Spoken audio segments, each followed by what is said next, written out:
Hey guys, how's everybody doing? I'm Slave to the Games, and this is Vampire the Masquerade, Coteries of New York, Part 1. I am very skeptical on it, only because the characters are not voiced. I did a quick, peek to see if they were, and, I'm not really the type of person to go for, a shit ton of, making up new voices or anything like that, so I'm just gonna read it as if, I'd be reading it myself, and then I'm still gonna do what I do in most choice-based games and choose what I would do if I was playing this person, and then, see what ending I get, see how it goes. Apparently, and this is just from the briefest of glimpses, so take it with a grain of salt, this is tied to the Bloodlines 2 world, but like I said, I only saw somebody saying that. I saw it in an article. I don't know what's going to be brought over, or if this is actually going to be for that, I don't know the makings behind it. I can't wait for the actual second game of Bloodlines 2 to come out instead of the first, and I already beat the first, and I just want to play the vampire game, and this is what I got. Thank you guys for stopping by. Don't forget to leave a like, subscribe, or follow, depending on the platform you're on. Excuse my fumble for the beginning, and let's get into this. Ventrue. Okay, so we have to choose character, and we can't just choose gender or anything. We have to choose 3 defined characters.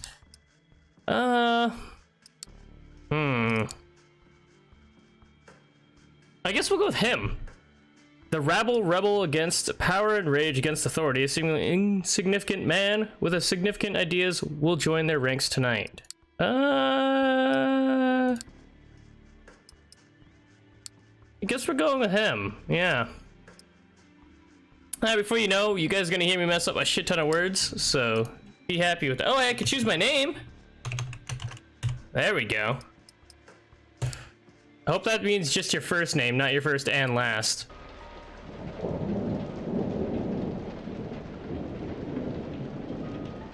Is that loud for you guys? Just gonna turn it down a little bit, just because it's kind of loud for me. New York taught me to believe in fate. Had you asked me about fate back when I was a human, I would have told you it's just superstitious bullshit. That we are all designers of our own destinies. And I need to slow that down. I put on it fast because normally they go really slow.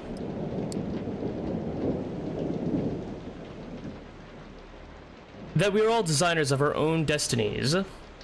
That belief shattered when the richest woman in the United States, the actual richest one, not a face you could have seen in the papers, of course, sank her teeth deep into my neck. It happened in the very same place you're standing in right now. By the way, fate, you decide. Please, there's absolutely no need to be hostile. Just listen a little longer. See, my mistake was that I flew too close to the sun. It makes sense that my punishment was to never see its glow again. I was incandescent myself. I was hot shit. I had it all. Money, looks, confidence, connections, men, women, a career, and a spark in my eye, the one you need to be born with. And that's when someone far more powerful than me saw my radiance and thought, that won't do. She robbed me of the light erupting from within and gave me a subtle, endearing gleam in its place. She decided that would fit me much better. She was a 9th generation kindred just like you, an apex predator. She probably enjoyed teaching me the peak of human excellence, my real place in the food chain. It's such an eyesore when you look at some loudmouth braggart and see them for all they really are. The temptation they teach them, a lesson, can be unbearable, right? Well, my sire's lesson was a lesson about fate, a message saying, you're eternally doomed to be at the mercy of your sovereigns. It almost drove me to destroy myself. What saved me was the ability to reinterpret her teachings. Hers wasn't a message of doom. It was a message of hope. Fate exists, and one can shape it if given the right tools. My sire didn't believe my tools were fitting for the job. She considered them toys, and me, just her amusing subject. Well, she's deader than dead now, and I'm still here, standing right here where she stood when we first met. You might have wondered how I've learned about your arrival to JFK Airport. My answer is, of course, destiny. As luck would have it, today happened to be a day some of my associates were inspecting the coffins. Driving you here straight from the plane and having you wake up in such an unfamiliar place was a little desperate, and I do apologize for it. But it is so rare for you to visit New York. 3 times in the last 15 years, was it? And you're never eager to inform me you're here. I understand you still have that meeting on 53rd Street later tonight, so I'll provide a comfortable transport. I value our relationship very much, don't get me wrong. But it is precisely because I value it that I'm going to ask you to repay the favor you owe me. You're the only one I trust to do the job well, and without attracting attention. You might think I'm lazy, asking you to breach the rules of our society like this. You might think it's impossible to get away with it unpunished. But this is New York, and I don't know about other cities, but in this one, fate really exists. And right now, it's smiling in your favor. This is how it begins. The music is pounding, and your pulse is keeping pace. This is one of those nights that makes you feel alive, even though it started with you feeling dead. First came the messy breakup, then a realization you have nobody to talk to about how much it sucked. Still, you decided to roll with the punches. One Facebook search for local events later, and you found just the thing for your Malaysia? A short subway ride, and you find yourself at the club just outside Dumbo. Not a fancy one, mind you. More like a slightly refurbished warehouse. But hey, at least the drinks are cheap. The DJ seems to really know his shit too, alternating between cutting-edge industrial techno and classic Detroit crowd pleasers, expertly feeling out everyone's mood. An hour or two passes. Okay, we're gonna have to change this to a little bit slower. You know, this is the first game I've played like this that isn't actually too slow. It's, in fact, too fast. Usually, you'd feel awkward coming to a place like this alone, but tonight you'd find something soothing in joining the crowd, blending in, and even as you allow the beat to take over. Sweat, yours, other people's, soaks through your shirt and pants in a matter of minutes. A thought pops into your head. From the outside, the fully packed club must seem like a stuffy, smelly nightmare, but here in the thick of it, it becomes exhilarating. And you're not even on a pill tonight. There's this Latina chick whose curves are accentuated by the light dress clinging to her body, and she keeps bumping into you. Something tells you it only seems incidental. Yeah, it's a good night. You wish it could last forever, because you know all too well what the next day holds. Waking up, getting dressed for work, the commute, the 9-to-5 grind that will make you just enough money to pay the rent and keep living in your overpriced shithole of an apartment. And with Jessica moving out, it'll all be coming out of your pocket. You run some quick calculations in your head and immediately come to regret that you did. Never mind, you spot the Latina again. She is now next to another guy hitting it off.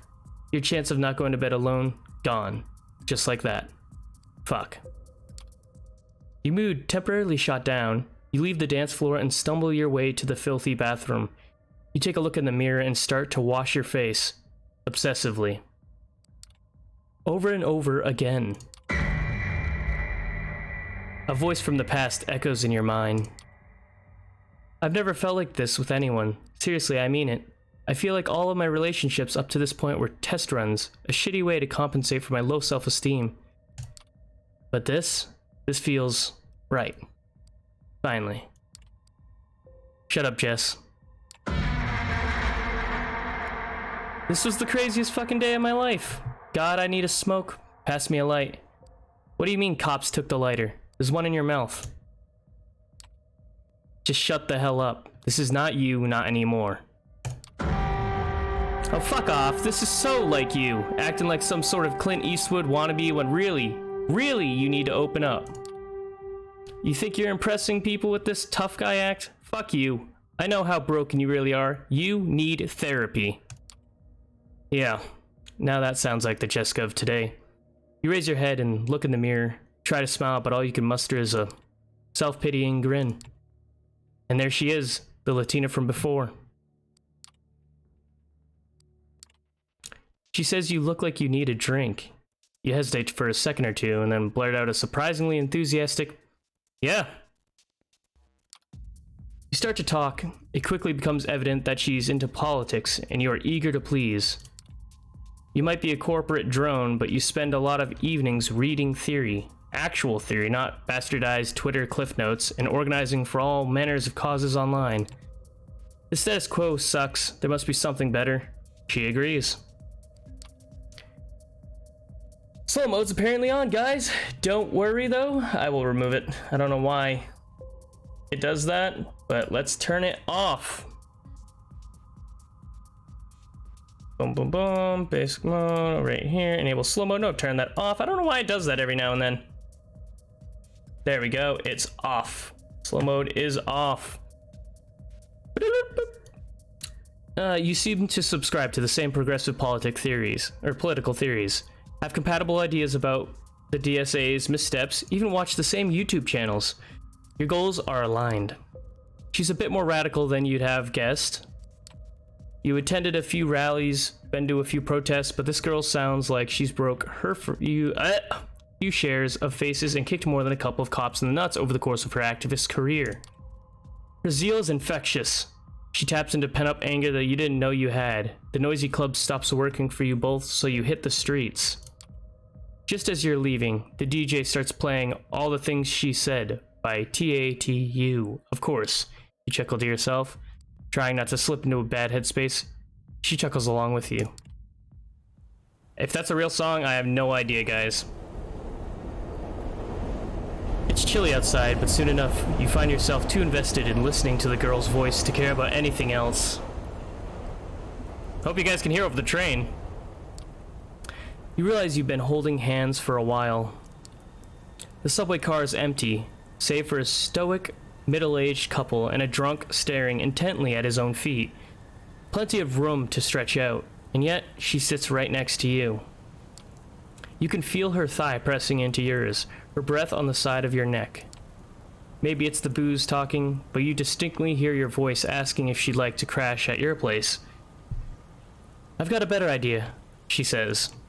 At this point, you're down for anything as long as it lets you spend just a few more minutes with her.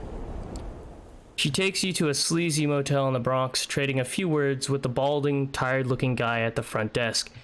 He hands her a key, still holding your hand. The woman leads you up the stairs. The room you end up in is almost comically stereotypical, complete with flaking paint and a sticky floor. Not that it matters though, the moment you step through the door, she's on you. You try to take the lead, but she's having none of it. Before you know it, you feel the rickety bed pressing against your back. It's sloppy, fun, fierce, and not once does she lose the initiative. Your hands reach under her t-shirt. Strange. It didn't look like she was cold outside, but now her skin feels eerily cool. As if sensing your confusion, she slaps your hands off her. She kisses your neck. You're overwhelmed by the sensation. Darkness. The taste of liquid fire and smoke on your tongue. Hey, what's up, Halo?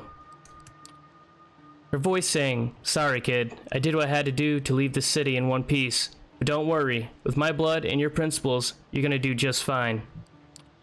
She slams the motel room door behind her as she leaves. You lie helpless on the soiled, pungent mattress for some time. Minutes? Hours?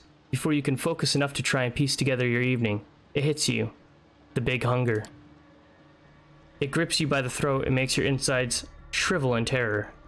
It's an all-encompassing emptiness that throws you on all fours. You crawl for a while, squirm on the floor in sundering pain, then jump to your feet and bust out the door. You black out.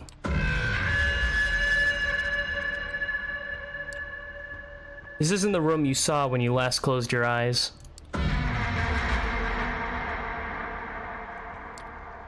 Somebody curses at you, a small, naked, buff dude holding a short leather whip.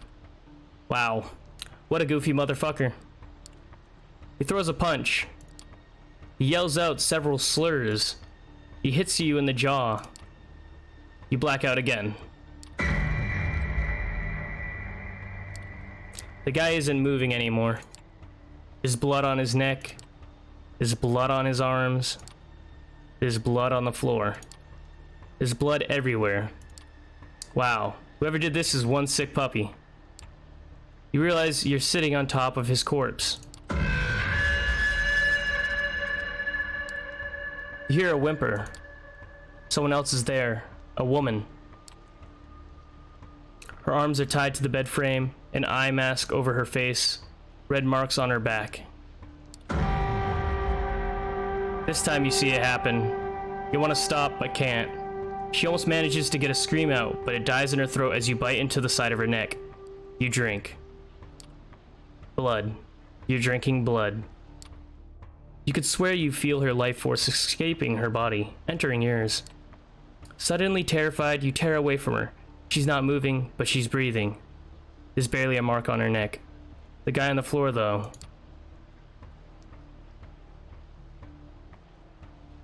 Damn. You double over in a spasm, realizing what you did. You feel like throwing up, but can only gag. Panic sets in as another realization draws on you. Your heart is not beating. You put 2 fingers to your wrist, but feel no pulse. Same thing on the neck. Nothing. There's no breath coming out of your mouth. You have to get out. Get someone to call an ambulance. For yourself, at least. Probably too late for the dude on the floor. Did you really kill him? What a mess. You look up. The door to the room is ajar. A tall, handsome, broad-shouldered man fills the entire frame. Brushes an imaginary speck of dirt off his perfectly tailored suit.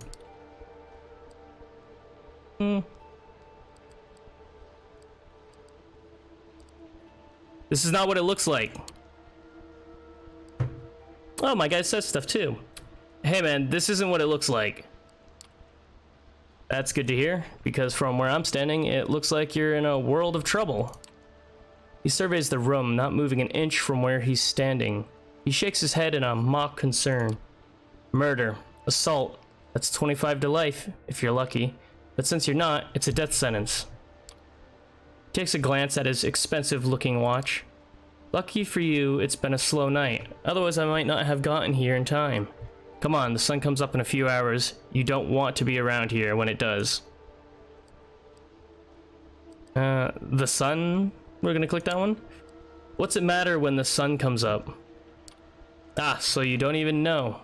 Should be glad I got here before you made yourself scarce. Cares?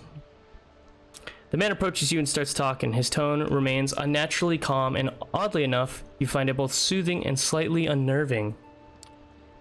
Now listen to me. I know this is all new to you, but I've dealt with hundreds of strays like you, and going by experience, they tend to fall into 2 categories. First, there are the smart ones who carefully obey my every word and don't try to pull off anything stupid. I always get them where they need to be, safe and sound. And then there are the dumb ones. The punks who thought they could take me on. The wise guys who tried to contact somebody, secretly and without permission. The troublemakers who tried to run off, or make a scene. None of them got to their destination in one piece. In fact, most of them never reached their destination at all. His voice becomes slightly bored and monotone. You can tell he's given this speech before, likely dozens of times. So you see, while I generally consider myself pretty smart, I'm also a Mets fan. It's my one true weakness. One that inspired me to come up with a 3-strike system when dealing with pups like you. If you get on my nerves once or twice, well, I understand. Not all of us perform well in stressful situations. But cross me 3 times and you're out. No excuses, no forgiveness, no mercy. As he's talking, he slowly approaches you, adding a bit of a theoretical swagger to his walk. Eventually, he leans in, deliberately invading your personal space. You realize it's a test. He's daring you to do something about it. 3 strikes and you're out. Say, I understand, sir, now. You've never been too eager to bend the knee to anyone, but this is something else. The man's very presence instills a primal fear in your heart. I don't want it to end too fast. But at the same time, I don't want him to be like, I don't know. I feel like I have to say, I understand. I just want to see what would happen? I mean, if I have to restart, I'll just like skip through, get where we are, but I want to see what happens if I tell him no. With all due respect, sir, go fuck yourself. Strike one. Watch the language, whelp. Moving on, is there anyone you'd want to inform of your current situation? Tell them you're alright? He flashes his fangs briefly, and for some reason, the sight sends a chill down your spine. There's something very wrong about him. Someone closest to you.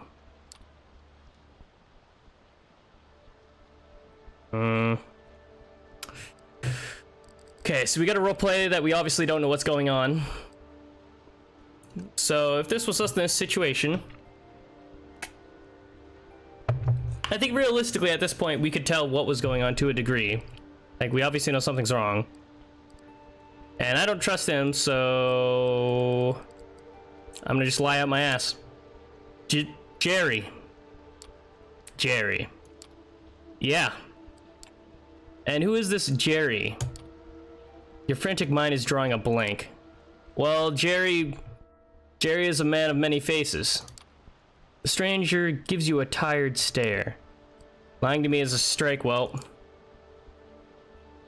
Oh, no, I can't say. Okay, so X, obviously. Jessica, my ex-girlfriend. She kind of hates my guts, but yeah, I suppose it would be her. The stranger gives you a puzzled look and decides to prod further. The closest person in your life hates your guts. This time, something resembling a look of pity, he turns his eyes to the corpse on the floor. When it rains, it pours, I suppose. Well, if you'd like to ruin her day and let her know you're alright, give me her phone number. I'll have someone take care of it. Discreetly, of course. You hand him your smartphone so he can copy the number from your list of contacts. Thank you. This will be useful in illustrating my next point. Instead of giving you back your phone, the man hides it in his pocket. From this point on, you are subject to different laws than the ones you grew up under, and you'll be watched by many eyes to ensure these laws are respected. You are forbidden from letting anyone know you are still alive. You are forbidden from showing your face anywhere they know you. If anyone comes looking for you, it's over for both you and them. He interrupts his monotone recitation and stares deep into your eyes. So unless you want your girlfriend to end up at the bottom of the Hudson, I'd suggest you cooperate. He proudly displays his fangs again. You've put Jess in danger. God damn it. I can only hope that you care for her enough to not do anything selfish. I don't care about her at all. She broke up with me. We're gonna move on if we can. His words are meant to imply otherwise, but by now it's obvious. He hates your guts as much as you hate his. He's itching for a fight, and you're almost willing to oblige. Alright, I think that's enough lecturing for today. We're on a bit of a schedule here. Now I don't need to hurt you, but I can do so in the blink of an eye. Just so that we're clear, I have the authority to end you right here, right now. This is not an idle threat. So are you going to play along, or do we have to do it the hard way? Guess we'll follow him. You weigh your chances, but it doesn't look promising. The guy's fit, determined, and looks like he means business. You, on the other hand, are confused, exhausted, and on the verge of a panic attack. Yeah, fine. I'll go with you. He almost looks disappointed. Wise decision. Follow me, please. And close the door behind you. You take one final look at the woman who's just coming to, at the body on the ground. This is fucked. Absolutely fucked. You pull the handle and close the door. The man leads you downstairs. You contemplate signaling the bald guy at the front desk, but he's too busy watching some 90s action flick on a small, ancient-looking TV. He seems totally oblivious to your presence. You hear a dejected Jean-Claude Van Damme, say, I just want to go home, as you're walking by. Your would-be kidnapper stops by the door and addresses you before opening it. I know what you're thinking. You're thinking, as soon as he opens the door, I'm making a run for it. Maybe I can outrun him. I'll save you the trouble. You can't. You can either get inside my car, and I'll get you to where you need to be, or you can try something stupid that you'll regret later. Do I make myself clear? Clear as day. Day, huh? He opens the door and gestures to a black Cadillac Escalade parked right outside the building. After you. Nah, I'm gonna get in the car. Following the stranger's instructions, you make your way to the car and get in the passenger seat. The door locks behind you. Inside the Cadillac is almost entirely dark. The side windows seem light-proof. The man gets in the driver's seat, starts the engine, and drives away without another word.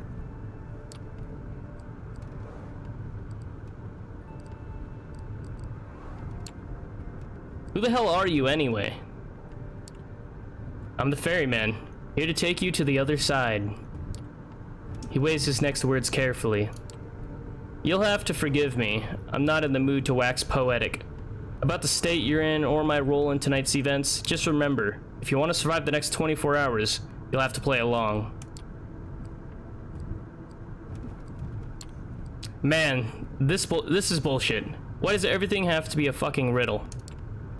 Well, riddle me this. Who's gonna get their teeth smashed into their brain if he doesn't shut up? Understand that this is for your own good. Times being what they are, you should consider yourself lucky. You drive in silence for about 20 more minutes.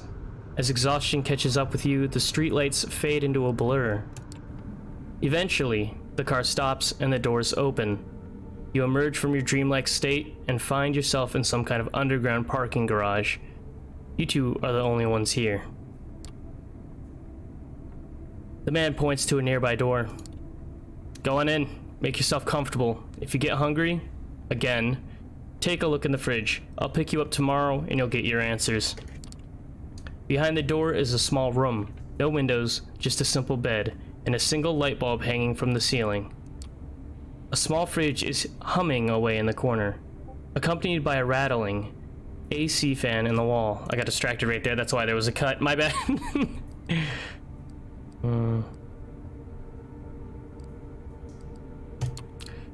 This is all kinds of fucked up. Trust me, you haven't seen anything yet. Just know one thing.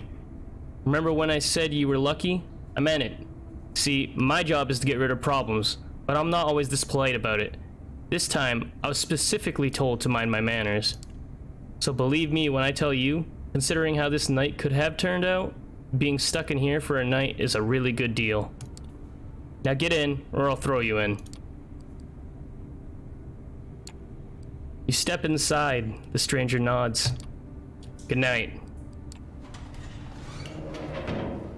He closes the door behind you. It looks sturdy, but as he's locking it, you notice claw marks all over. Looks like some previous guests weren't satisfied with their stay. Hey, what's up, Lucid? How you doing? And it's no problem. You decide not to dwell on it. And check the fridge. There's a single plastic bag there filled with red liquid, no label. Tomato soup? You feel sick to your stomach. Best to leave it for now. You lie down on the bed. It's a simple mattress on a metal frame. Can't help but think it looks exactly like the one back at the hotel with the bound woman. How's your day so far? Oh right, you killed a man tonight. Or did you? Maybe none of this is real. Maybe it's all an elaborate prank. The girl at the club, Jess might have put her up to it. The tall guy's clearly in on it too. Now he's back with them and they're all laughing their asses off. You don't know what to think anymore. Your mind races, but you're too tired to keep it going. Finally, you tense up one last time before drifting away into oblivion. You wake up. That in itself is a surprise. You barely remember when you drifted off. It didn't feel quite like sleep, more like plummeting into an endless void. You imagine that's how death feels like. This is Vampire the Masquerade, Coteries of New York. Essentially, it's a visual novel. It's set in the world of Bloodlines. It says it's connected to Bloodlines 2, but I don't know if Bloodlines 2 as in the game that's coming out, or Bloodlines 2 as in, like, the actual tabletop part as well. I'm assuming the tabletop version isn't called Bloodlines 2, but a hot second. Masquerade. We can easily just check the actual tabletop one. Yeah, I don't know what they're actually called. Yeah, it just says it's connected to Bloodlines 2, so as far as I know, this is connected to the actual game that's coming out. But it seems like it's more likely to be connected to the tabletop version rather than the game that's coming out. So, I mean, logic is tabletop, but it says Bloodlines 2, so... In terms of which one it's actually connected to, your guess is as good as mine, but essentially it's about vampires and you becoming a vampire. Your choices will then determine the outcome or the ending of the game based on everything you do. Yeah, I'm not really normally into visual novel type things, but I just really want to play Bloodlines 2 because I played the first one and I need vampire in my life, so... I'm trying. It also doesn't make me feel that great that the characters aren't voiced. So, and I'm not really trying to like give them specific like different voices for each character because I don't know how many characters there are and I don't want to spoil anything by checking it. So I'm just diving right in, hoping that it actually turns out to be a really good story. So far I'm content with it.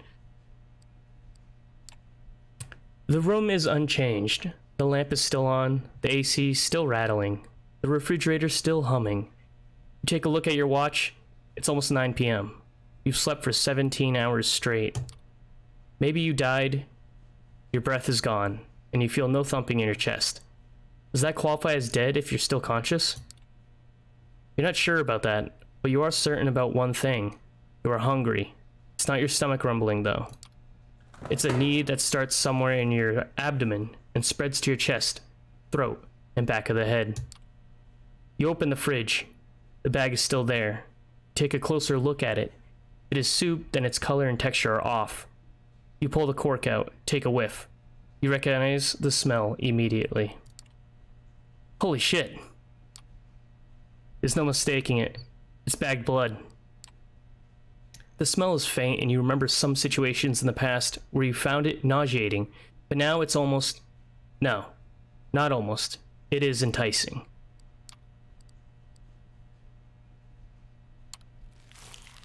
It feels wrong, but right now there's barely anything in your life that doesn't. To hell with it. You pour a bit of the liquid into your mouth. It tastes bland. Reminds you of cheap supermarket juice. Just enough flavor to register as what it claims to be on the box, but nothing like the real thing. Nothing like what you had the last time. You swallow it. Somehow you don't feel sick. In a weird, messed up way, you can't help but think it feels nourishing. You take a few more sips, and then just another. Suck on the bag a little more. Eventually, you find that you've emptied it entirely. You look at the info pressed into the side of the bag, 450 milliliters of it. Even with its blandness, you still feel like having more. You realize your body longs for that intoxication high you felt when an image of that corpse crosses your mind, causing you to wince. What have you become?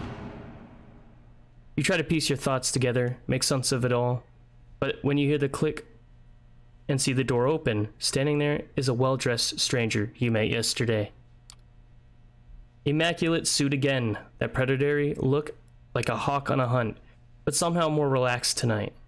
So, like a tamed hawk, maybe. Good evening. Slept well? He notices the discarded emptied bag. I see you had a bit of a snack.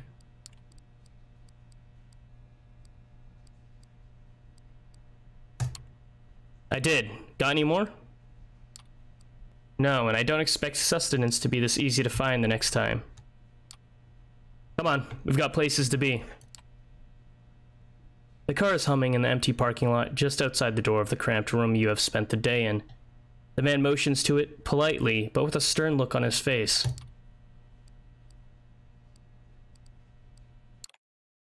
I'm trusting you here. I'm touched, sincerely. You take the back seat again. The doors lock. The stranger takes the wheel and starts the car. You drive in silence for a while. From time to time, you keep trying to catch glimpses of familiar streets or landmarks through the blackened windows, but it's of little use. The car is also soundproofed, so all you can hear is a bit of traffic humming in the car's engine. The driver doesn't say anything and seems focused on the road. It seems like he's focused on me. Look at that. Look at the rearview mirror. You check the door handle. Yeah, the door is locked alright. The piece of dark glass separating you and the front of the car looks sturdy too. There's nothing left to do but wait. You didn't have time to think about it before, but you realize now that you're hungry? No, not exactly. It's not a rumbling stomach that grabs your attention. It's a need that starts somewhere in your abdomen and spreads to your chest, throat, and back of the head. It repeated that again? I wonder if it's doing that on purpose, or if that was just a glitch. You try to extract some information out of the man behind the wheel, but you realize you'd prefer to bask in the afterglow of your last meal. You wouldn't have expected it, but you spend the rest of the trip lost in your thoughts. A lot of them concern blood. It takes you another 20 or so minutes to get to your destination. As the door opens, you try to get your bearings. You're still in New York, that much is certain. The Queens, maybe. After me, no sudden movements, please. You approach a nice-looking building that houses a two-story gallery called the Art Hole. Two large men in suits flank the door on both sides, and they give your companion a nod as you approach. Prompted by the stranger guiding you, you walk inside. The gallery is full, which is unusual at this hour, to say the least. About 24 faces fill the showroom, and a number of waiters navigate the gathering, serving drinks. All of them are beneath the guests' attention. The visitors are well dressed for the most part, but it's unclear what they have gathered here for. Nobody seems to be particularly interested in the art pieces on the walls, and the atmosphere is polite, unnaturally so. Many guests turn to look at you and the stranger who brought you here. The glances are varied. You see open contempt on a few faces, and animated interest on others. Most of the eyes in the room calmly observe you, as if wishing to appraise your worth. The last time you felt like this was at your previous job interview. It was like being a piece of livestock, inspected from all sides for any imperfection so your wage could be haggled down. It was dehumanizing and made you feel dirty. When they called you the next day to offer you the job, you declined. Even when you're a nobody, you become even less if you trade away your dignity for a paycheck. The memory makes you feel warmer inside even now, although the state of your bank account never did. Good evening, Kadar. Hater? And to you, child. I don't know. The noble cold voice takes... Up we go. You out of your head and back to the situation at hand. The gallery, a crowd of strangers. You being brought here against your will. For what purpose? The room awaits your response.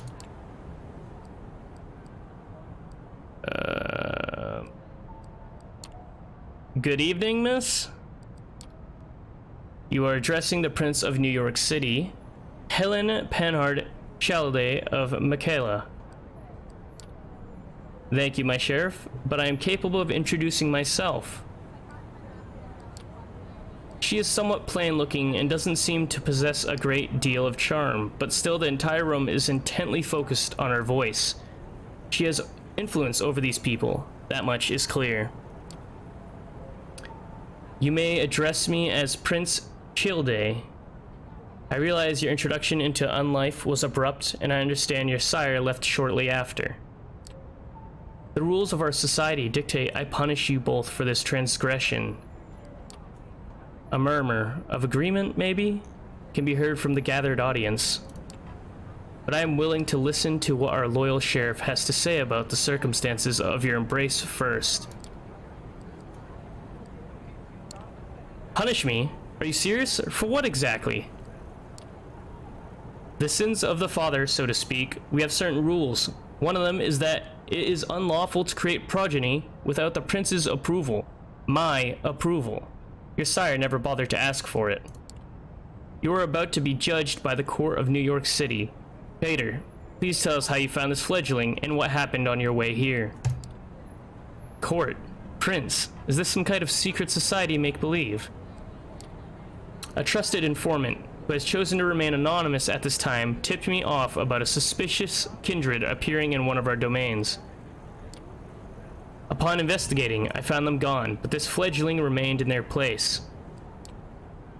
The hunger made him savage, a prostitute and his client in a Bronx brothel belonging to one of the ministry. I've already spoken to Sanson Rick about this and made sure it'll blow over.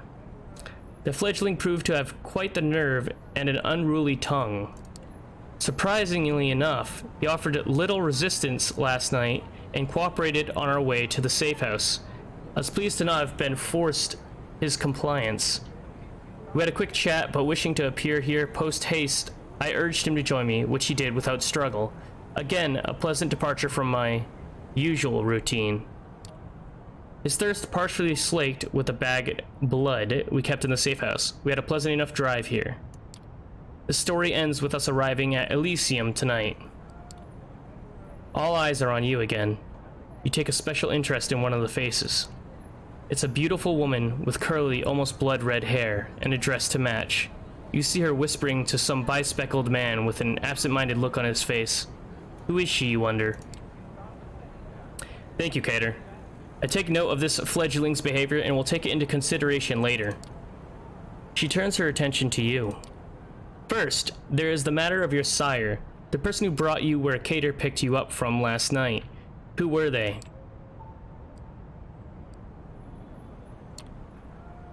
A Latino woman, very radical, unless she convincingly lied to me. She was special, extraordinary. She had fire, conviction, a temper. She seduced me, easily in fact. Made me think she wanted me, and I fell for it, and now I'm here. It feels awkward talking to a room full of strangers about what seemed like a random one-night stand at the time. Not to mention that even though the Latina made an impression on you, for sure, her face is already fading from your mind. You realize she never even told you her name. Well, Cater, does this sound familiar?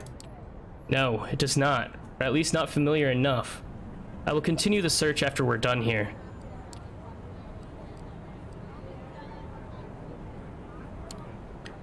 That chick, she rented out our room at the motel. Talked to the receptionist. He might know something about her. Unlikely, but regardless, thank you for that observation. I'll investigate this. Later. What shall I do with the fledgling, my prince? What is your recommendation, my sheriff? The traditions are clear. Thou shalt only sire another with the permission of thine elder. If thou createst another without thine elder's leave, both thou and thy progeny shall be slain. I am ready to fulfill my duty. Stay your hand for just a moment longer, Cater. I wish to consult my counsel on this. Make sure everything and everyone is in agreement. Of course. He seems strangely relieved. The prince leaves the main showroom, and a handful of people follow her out. You're about to ask this Cater what all that talk of traditions and councils was when the red-haired woman approaches the two of you. Sophie? Sheriff, I was wondering if I could have a word with the fledgling. What for? She lowers her voice in response. Come now, Cater. We all know what the verdict is going to be. Let me speak to them. You might not have to stain your hands tonight after all. Her words grab his attention. His face is hard to read. It's like several emotions are struggling for domination. Anger, sadness, hope, gratitude, resolve. I'll go get my sword. He steps out of the room the way you came, and you are left in the showroom with the woman in the red dress. She takes you aside, and the eyes of the remaining guests follow you.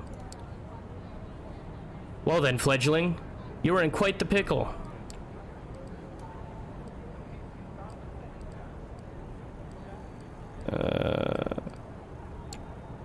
What do you mean? I still don't understand what my crime is here.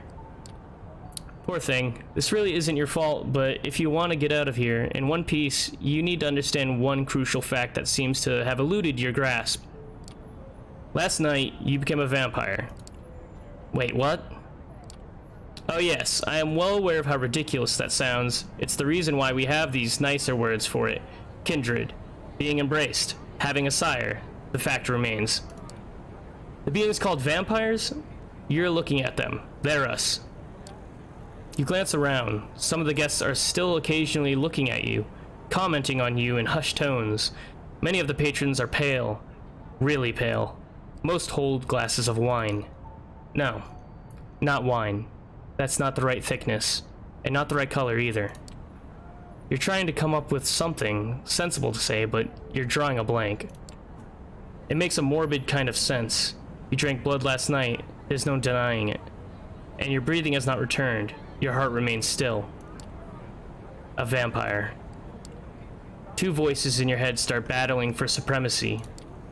One of them slowly begins to put everything that happened since yesterday together, coming to a conclusion that no matter how insane it might seem, nothing but what she's saying makes sense. The other voice just keeps saying, "What the fuck? What the fuck?" on repeat. You're surprised. This is often how it plays out by design. Cater deliberately keeping you in the dark and all. If we do nothing, you'll be cut down, as sure as day follows night. But I'm here to offer you a chance, a way out, under one condition. I will take you under my wing. If you're lucky, the prince will be in a good mood tonight, and your deference to Cater will work in your favor. She might agree to this, but only if you swear fealty to me. I am not making this offer lightly. As your patron, I will take responsibility for you. Your actions will reflect on me. If they reflect negatively, well, I will make sure you face the consequences.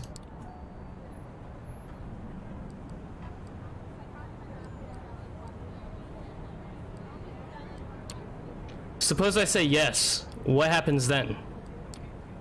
You survive, hopefully, or not, depending on the prince's whim. I'm giving you a chance, not a guarantee. But if you take me as your patron, I will be your guide in this new reality, and you will assist me like a child with a sire. Steps and hushed voices can be heard from the side room. It seems the prince and her council are returning to the showroom.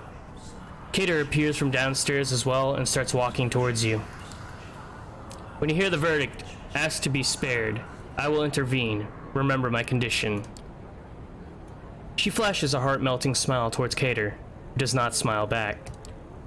The sheriff's immaculate suit is now complemented by a curved oriental-looking metal scabbard, fastened with a colorful sash around his waist.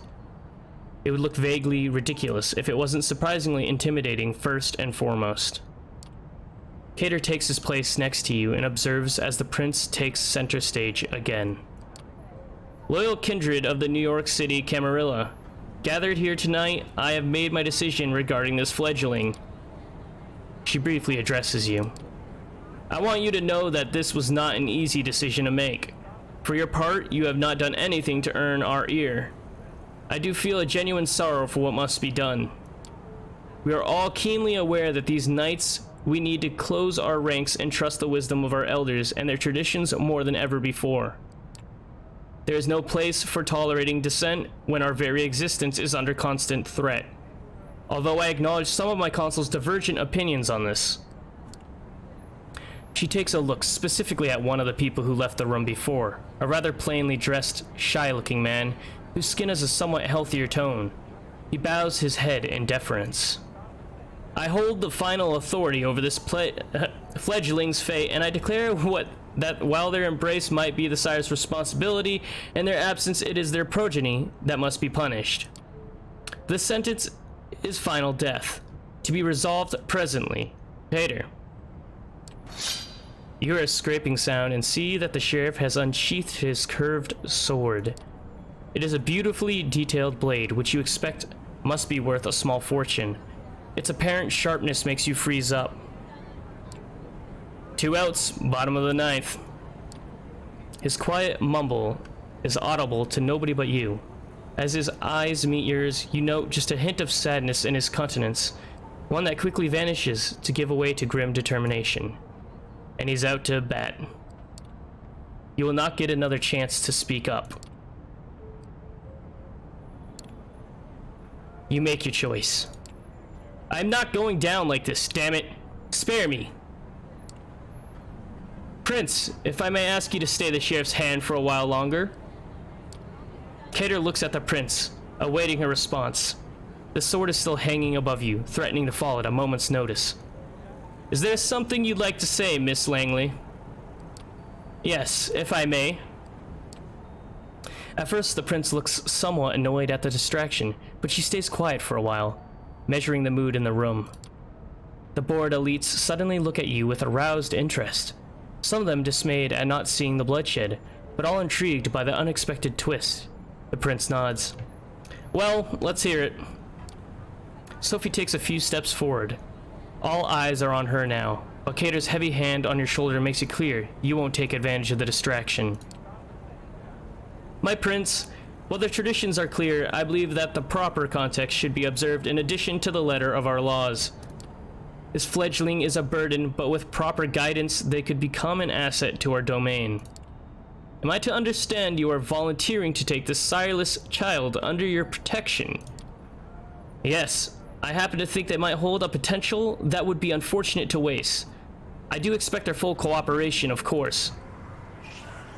Whispers can be heard again, an incredulous voice or two, a hushed, just behead the fucker. Some suppressed exclamations of surprise. Silence! I ask all of you to make a note of this moment. I might be persuaded to bend one tradition in this child's favor, but another will have to be enforced even more firmly in its stead. Until thy progeny shall be released, thou shalt commend them in all things. Their sins are thine to endure. Are you certain that's a responsibility you wish to shoulder, Miss Langley? I am willing to guide this fledgling and add a valuable ally to our sect in a time of need, yes.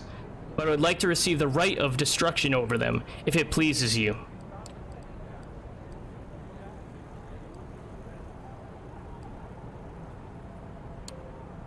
I am worth keeping alive, Prince. Give me a chance to prove myself.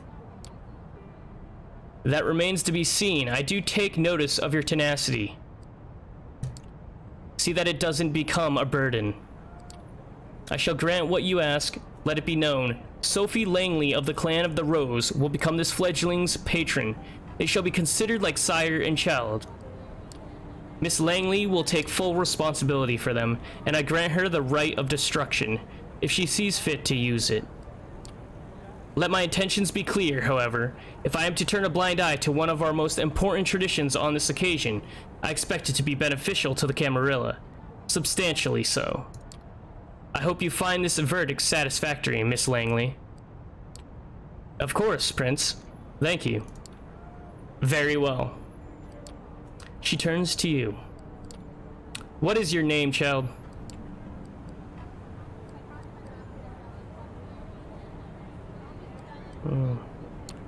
Seth, Prince. She nods. Welcome to the Camarilla, Seth. Now, this evening proved to be even more eventful than I anticipated, but with the fledgling's fate decided, I believe our meeting here can conclude. Thank you all for appearing on such a short notice. Give my regards to those who couldn't make it. Cater, a moment of your time before I let you return to your duties. Of course, Prince. He shoots you a side glance that doesn't leave much space for interpretation. You will be watched, you will be judged, and if need be, you will be punished. The two of them leave the gallery. Well, Seth, I think we've both already managed to significantly improve each other's evenings. But let's keep the ball rolling, shall we? I think we should have a toast to a new fruitful partnership. She raises her hand at one of the well-dressed concierges, who have now reappeared in the showroom to refill the guest glasses. The conventionally handsome man approaches with a carafe of red liquid. He pours it into two tall glasses. It's blood again, that much is clear. You're in two minds about drinking it, but the memory of last night's hunger makes you wince. You take a tentative sip. You expected the same blandness you tasted a few hours ago, but this one you can actually savor. It's smoky and warm, making you think of a cozy cabin in the woods. It does strike you as a strange image for your mind to jump to when drinking human blood, but it is what it is. You've never tasted anything like it. Do you like it? I think NYC caterers have very bourgeois ideas about what good blood should taste like. Apologies, you must have so many questions. While we're on the topic, perhaps we should start with those related to sustenance.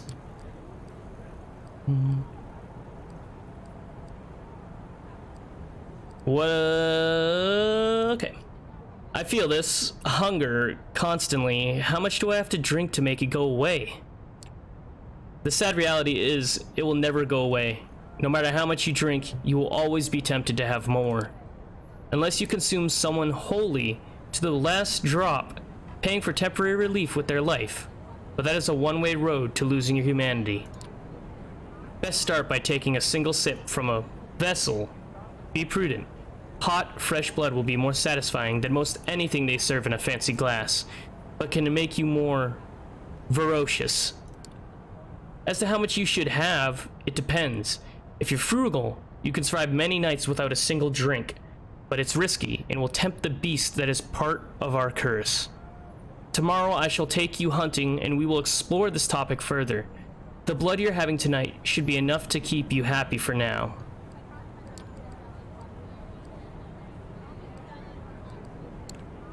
That beast you mentioned, is that a metaphor or...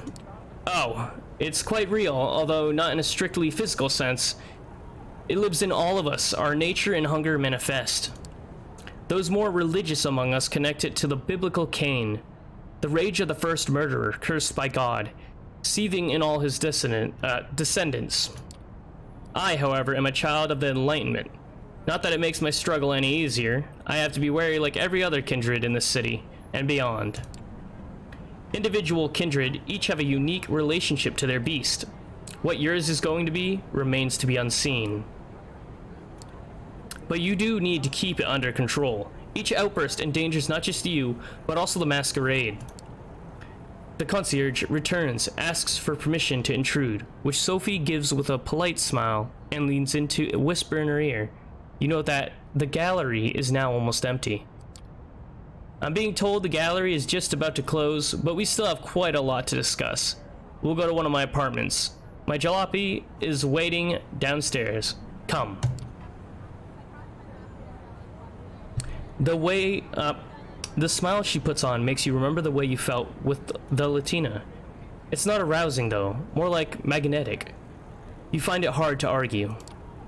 Even though you're still suspicious of her authority over you, her charm momentarily wins you over. Sophie leads you to a luxurious silver Rolls Royce and invites you to sit in the back. The chauffeur, a broad-shouldered, clean-shaven, middle-aged guy, starts driving immediately. Where do we leave off? I believed I started telling you a bit more about our customs. You've heard the prince refer to our traditions. The chief among them is the Masquerade. As you might have gathered from us assembling at a niche gallery after closing time, our comings, goings, and doings tend to be somewhat secretive. We do not advertise our existence. We allow myths and modern fiction to morph and muddle the facts, so to the vast majority of kind, we remain bedtime stories and pop culture icons. Say, is that one television show about a vampire angel still popular? I love that TV show. I don't care what anyone says. It's a good show. You shake your head in confusion. She shrugs and continues talking, looking a little bit more dejected than before. Our clandestine ways help us remain safe, allow us to explain away the occasional trip up to the rational minds of 21st century humanity, and dictate much of our interactions with mortals.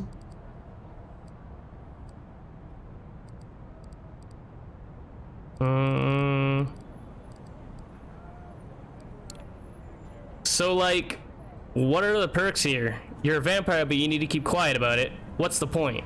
There has to be a flip side, right? Don't get me wrong, we have power, immense power, influence over immortals. Immortality has its benefits too, of course, but we have many enemies. and some know our weaknesses well. For one, sunlight burns us. That's why we rest during the day. You felt it. More like being dead than being dormant, isn't it? But we have no choice. We are night dwellers, but day sleepers. Some more folk-related threats are just legends, or occasionally a minor nuisance. Garlic, running water, even religious symbols don't repel us, unless the wielder is uniquely pure and godly. Stakes through the heart, though, that's something to avoid. They do not destroy, but they do paralyze, which under the right circumstances can often be the same thing. That's a reason to have somebody like my trusted driver, Gregory, making sure you're safe when you drift away. We have many enemies, and they often know their advantage lies with daylight.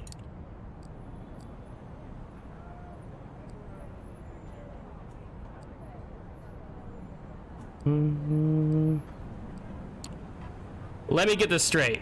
It's forbidden to let humans know vampires exist, but it's okay to have human slaves who know for a fact who they serve. Sounds like a steaming pile of bullshit. There are degrees to this, of course.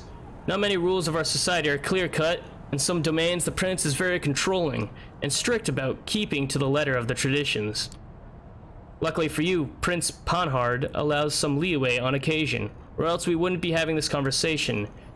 But to address your qualms, servants are fine, as long as they remain loyal. That said, our sect supplies social interactions aplenty, but it doesn't really encourage counting on someone. Support given in exchange for favors, yes, that's more like it. Long-term solidarity does occur in the Camarilla, but we are very politicized. Organization by necessity. Loyalty is to your sire, to your prince, and to the sect. If a servant or mortal family member or whoever else acts against the interests of any of these, their lives are forfeit, so they need to adhere to the Masquerade as much as we do. She seems to be lost in thought and falls silent for a while, leaving you to ponder all the things you've learned tonight. It still feels absolutely unreal, but as piece after piece of knowledge falls into place, the image becomes almost like an entirely logical jigsaw puzzle. Whatever you wouldn't believe on your own, you've witnessed. Many questions swarm your thoughts, but the one you keep returning to is what your place in this new reality should be. The car stops. You are in the city, in front of an old but well-renovated apartment building. We're here. Would you like to see your lodgings?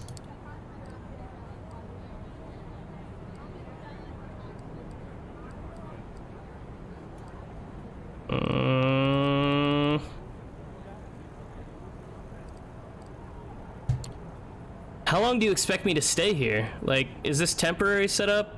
Or... It's not a prison, if that's what you're asking. You can leave and find your own haven if you'd like, but unlike some basement, it is both sunproof and comfortable. Come upstairs. She leads you through a small hall with a night guard who greets Miss Langley with a good evening, and you take the stairs up to the second floor. Sophie opens the door to the room 209. Inside are all the amenities you could expect from a modern apartment, and some you wouldn't have deemed necessary just the previous night, including thick blinds on the windows. The back room has a comfortable looking bed and a thick steel door with several sturdy looking locks, but no windows. Well, how do you like it?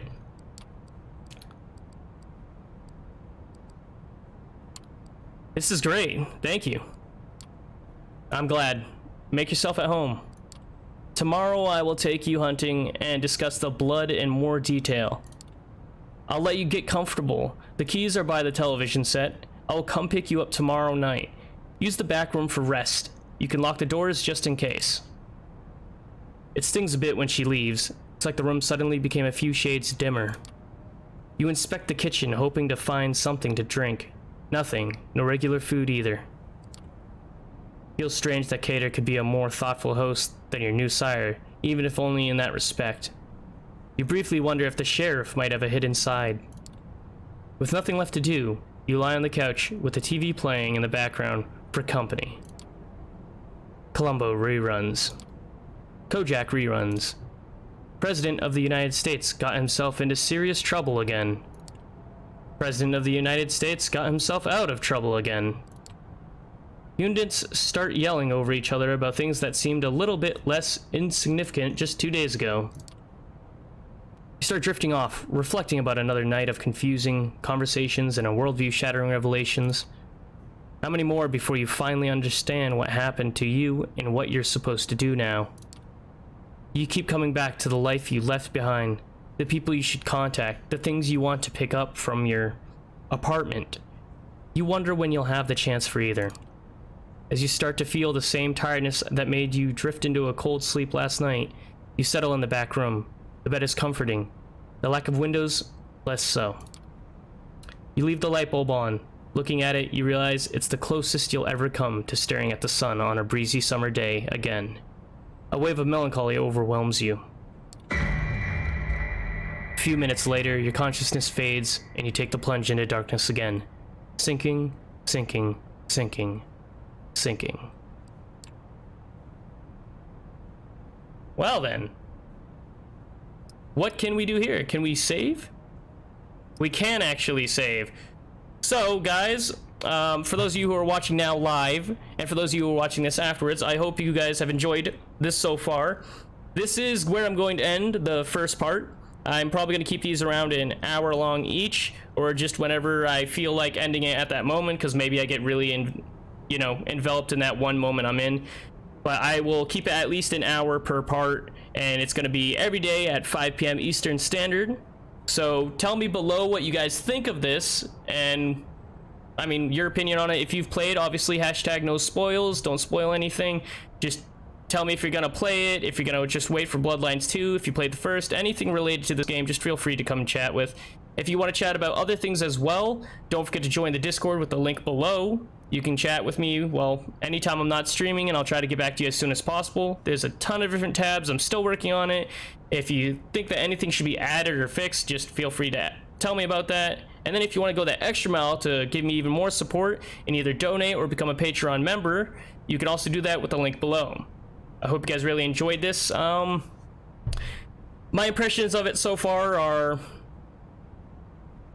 good. I mean, I don't feel bored, but I'm not like on the edge of my seat epically like expecting something like truly amazing and like jaw-dropping. But it is only the first part.